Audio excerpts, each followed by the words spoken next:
देखिए, असलियत में देखा जाए तो हम एक जानवर जैसा जीवन ही जी रहे हैं।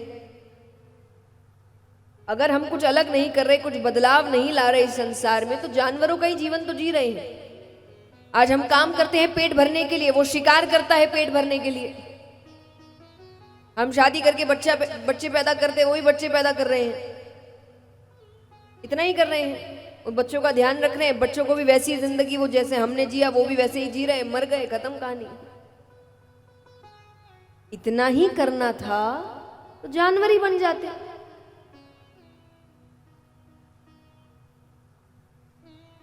ऋषि बहुत समझाते हैं, पर दुख में ज्ञान की बातें समझ नहीं आती। वो रोने लगा। वो कहे, मैं आपकी हर बात मानने को तैयार हूं, लेकिन मुझे संतान चाहिए। मुझे आप कोई भी आशीर्वाद दीजिए, पर मुझे एक संतान, सिर्फ एक, मैं उससे ज्यादा भी नहीं मांगता, सिर्फ एक संतान। उनको दया आ गई तो उन्होंने एक फल दिया, कहा अपनी पत्नी को खिला देना।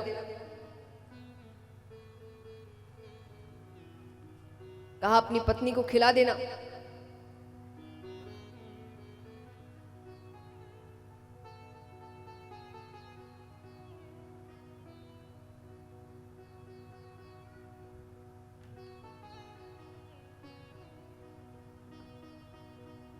तो उन्होंने फल दिया, पत्नी को खिला देना। वो लेकर चले गए। अब पत्नी को दे दिया। अब पत्नी मन में विचार कर रही है कि पता नहीं फल खाने से क्या हो जाए, किससे लेकर आए हैं। इतने में ही उसकी बहन का आना होता है। उसने अपनी बहन को सब कुछ बताया। बहन ने कहा, देखो, तुम्हारे पास धन की कमी नहीं, मेरे पास संतानों की कमी नहीं। मैं अभी 1 महीने के गर्भ से हूं। तुम अपने पति से कहना कि तुमने फल खा लिया, तुम गर्भवती हो गई, पर संतान तुम अपनी बहन के घर पैदा करोगे। मुझे जो संतान होगी वो मैं तुम्हें दे दूंगी, और तुम मुझे उसके बदले बहुत सा धन दे देना। उसको बात सही लगी। अब वो कहे कि इस फल का क्या करे। अरे बोले, इनसे कुछ होना है क्या? गौ माता की टोकरी में डाल दिया। उसको गौ माता ने खा लिया, वो गर्भवती हो गई। 9 महीने बाद दोनों को बालक हुए। अब धुंधली से जो बालक हुआ उसका नाम रख, यानी जो बहन से वो लेकर आती है, उसका नाम रखा धुंधकारी। और गौमाता से जो बालक हुआ उसका नाम रखा गौकर्ण।